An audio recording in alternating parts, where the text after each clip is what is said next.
Okay, should the Brisbane Broncos sack Ezra Mann? Because there's been a lot of calls on social media for the Broncos to do what the Bulldogs did with Addo-Carr and terminate his contract. It's a very divisive discussion because the NRL Integrity Unit are involved, and the incident that involved Ezra Mann is far more serious than what happened with Josh Addo-Carr off the field. He was unlicensed in a unregistered vehicle, involved in a road traffic collision that resulted in injuries whilst under the influence of controlled drugs, so narcotics. Now, he has entered a rehabilitation facility. We are yet to see what the Queensland State Police decide to do in regards to charges. And we'll yet to see if the NRL Integrity Unit, if there are charges brought, bring in the no fault, no stand down policy, because Ezra Mann could potentially be looking at some time in prison. And that is no joke. Now, the Roosters had a similar problem with Jake Friend with off-field incidents, and so they stood him down for 12 months and made him get a day job and made him enter alcohol rehabilitation. In the end, it served Jake Friend very, very well. He went on to captain the side in 2 grand finals, represent Queensland and represent Australia, and have a brilliant career that was ended, I think, a bit prematurely by concussion, but Jake Friend did turn his career around and also turned his off-field life around as well. Could the Broncos go down that path? Now, whatever happens, Ezra Mann is looking at a suspension minimum. It could be somewhere in the range of 8 to 12 weeks, potentially the full season. But at the same time, a precedent has now been set by the Bulldogs, which puts added pressure on the Broncos board and Michael Maguire, the new head coach at the Broncos, to take action. Now, Michael Maguire is known as a strict disciplinarian who expects, good team ethic, good culture, hard work. But at the same time, Michael Maguire does care about his players off the field. And I have no doubt that Michael Maguire will be talking to Adam Reynolds, who's a player he's coached before, and getting his feedback on Ezra Mann as a younger player. I have no doubt on that. And I've got no doubt that Michael Maguire will be in deep discussions with the Broncos board, head of football department, and the various coaches that are already there that have worked with Ezra Mann on their feedback when they have meetings. Because at some point, Ezra Mann and his representatives are going to have to front the Broncos board. I do think, though, the Broncos have set a precedent, and I do think the NRL is putting pressure on clubs to clean up off-field player behaviour. And this is not the first time involving Ezra Mann in an off-field instance this year, and it's not the first incident involving a high-profile Broncos player in the last 4 years. So since Kevin Walters took over, there's been several high-profile off-field incidents involving Broncos players. Payne Haas was another one involved in an off-field incident in a hotel with Albert Kelly. That was quite embarrassing at the time. And of course, you've had several Reece Walsh incidents, and of course the incident in Bali when both Reece Walsh and Ezra Mann were on holiday. That involved a fan and a damaged phone and some alcohol involved there. So this is not his first incident, and this is not the first Broncos player in the last few years to have an off-field incident under the Andrew Abdo era. The Todd Greenberg era is different. That's pre-2020. We're talking in the last few years there's been some high-profile incident involving Broncos players, including Ezra Mann. So it's going to be interesting what they do. There's a lot of discussion on social media about Ezra Mann's future. Should he be sacked? Is enough with player misbehaviour off the field?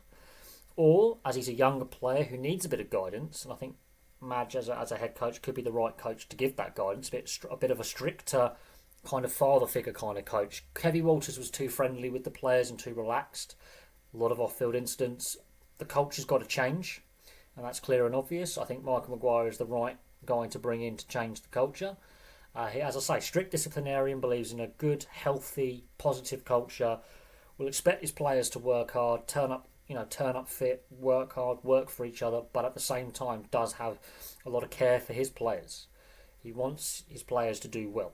And I think having Adam Reynolds at the club and Madge, who both work together at South Sydney, I think the potential could be there to turn Ezra Mann around with what's happening off the field. Now, we do know he's in a rehab facility for the next couple of weeks. It's going to be interesting. Ben Hunt is available. Ben Hunt has made no secret of the fact he wants to return to Southern Queensland. You've got the 3 teams in Southern Queensland, in the Dolphins, the Titans and the Broncos. They're all looking for halves options and hooker options, and of course Ben Hunt is available to play in the spine. He's a very, very good player. He's a senior player. He's near the end of his career. But at the same time, he could bring a bit of experience that the Broncos are lacking at key times when players are injured or with origin. So, That puts added pressure on the Broncos to come to a decision. Now, I'm going to refer back to the Jake Friend saga at the Roosters when there was a lot of alcohol off-field incidents. He was stood down for 12 months by the Roosters with the approval of the NRL, and they made him get a day job. I think he ended up working in a cafe for 12 months. They made him work a day job whilst he was stood down and suspended. He then came back from that suspension as club captain, won 2 premierships, represented Queensland, represented Australia, had a brilliant, albeit injury-shortened career. Concussion did him, unfortunately. But Jake Friend had a brilliant career following his return from a lengthy suspension due to off-field issues.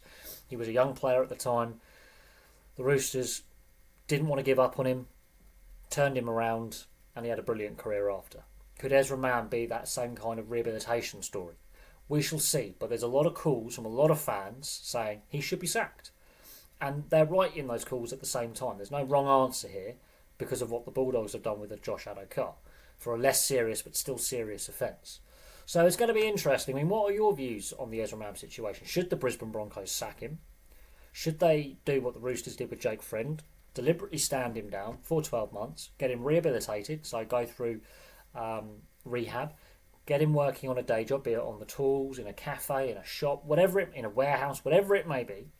Get him some real life experience away from the game, get him sober, and then bring him back into the fold? Or do they just cop the NRL suspension of 8 to 12 weeks, which is expected at the lower end, could potentially be a full season, and go from there? So there's a few options open to them. We'll have to see what the NRL Integrity Unit come up with. We'll also have to wait on the Queensland State Police and what charges they end up bringing against Ezra Mam and any further legal proceedings, because he could end up going to jail. He could get a prison sentence. Drug driving that resulted in an injury, in a collision, in an unlicensed, uninsured vehicle. Unregistered vehicle. He was unlicensed. So there's a lot of... I mean, if that was you or I, unlicensed in a vehicle, with no insurance, no road tax, and you crash into another vehicle whilst under the influence of drink or drugs and cause injury, you're facing some time in prison. So there could be the no fault, no stand down policy at play here as well, which could then complicate things. So, but we've seen players get away with worse and retain their contracts, and in Addo-Carr's case, lesser offences and get sacked. So I do think the NRL is putting pressure on clubs to clean up player behaviour off the field. And we'll see what the Broncos end up doing. But it's a headache Michael Maguire could do without in his first pre-season with the Broncos. And it's a headache the Broncos could do without, because they've got Adam Reynolds getting injury prone towards the end of his career. You've got Jock Madden, who's a pretty decent, solid halfback, but he's not necessarily on the same level of Ezra Mam when it comes to attack and speed of play and running the ball. He's a very strong, stable, solid halfback. And then Ben Hunt's available. And with the way the season ended last season and the way they just fell away, again, missing the finals, very similar to 2 years ago, there's got to be questions asked of the Broncos culture. And that's another test for Michael Maguire as a coach to turn this team around. But what are your thoughts on the situation? Should he be sacked? Should he be stood down? Will the NRL just give him a suspension and the Broncos have to cop it? Will they sign Ben Hunt? There's a lot of unanswered questions, so watch this space. What are your thoughts? Place them in the comment section below. Also be aware that memberships are now available, and also if you like what you hear and see, hit like and subscribe. Please leave comments, please share, and I'll have some more content for you guys very, very soon.